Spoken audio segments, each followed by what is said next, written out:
Narrated by Abdullah bin Majid. The Prophet peace be upon him recited Surat an-Najm at Mecca, and prostrated while reciting it, and those who were with him did the same except an old man who took a handful of small stones or earth and lifted it to his forehead and said, "This is sufficient for me." Later on, I saw him killed as a non-believer. Narrated by Abu Hurairah.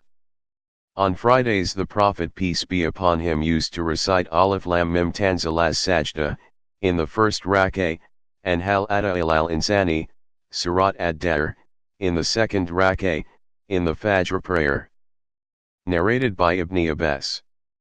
The prostration of Surat Sad is not a compulsory one, but I saw the Prophet peace be upon him prostrating while reciting it.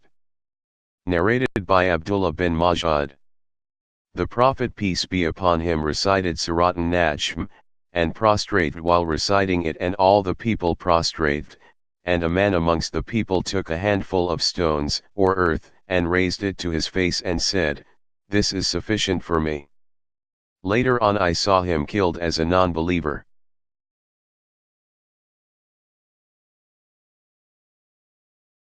Narrated by Ibn Abbas. The Prophet peace be upon him prostrated while reciting an-Najm, and with him prostrate the Muslims, the pagans, the jinns, and all human beings. Narrated by Atta bin Yasar.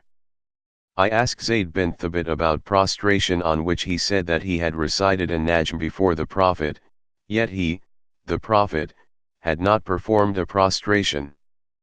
Narrated by Zayd bin Thabit. I recited an-Najm before the Prophet, yet he did not perform a prostration. Narrated by Abu Salma. I saw Abu Hurairah reciting it Hasama un-Shaktad, and he prostrated during its recitation. I asked Abu Hurairah, "Didn't I see you prostrating?" Abu Hurairah said, "Had I not seen the Prophet peace be upon him prostrating, I would not have prostrated." Narrated by Ibn Umar.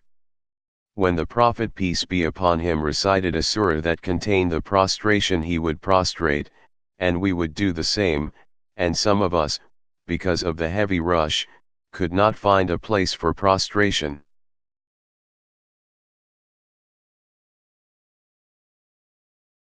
Narrated by Ibn Umar.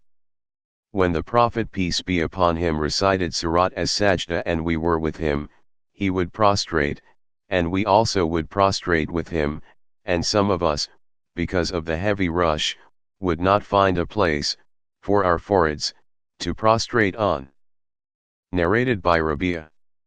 Umar bin al-Khattab recited Surat an-Nahl on a Friday on the pulpit, and when he reached the verse of Sajda he got down from the pulpit, and prostrate, and the people also prostrate.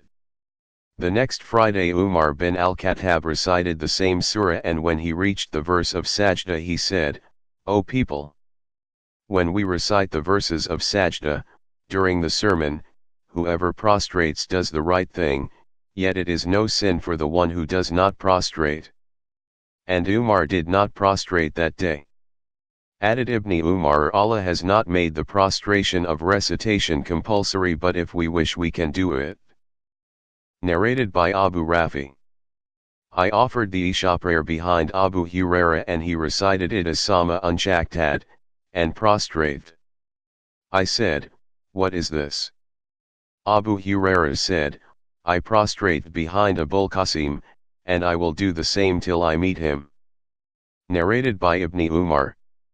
Whenever the Prophet peace be upon him recited the surah which contained the prostration of recitation, he used to prostrate, and then we too would prostrate, and some of us did not find a place for prostration.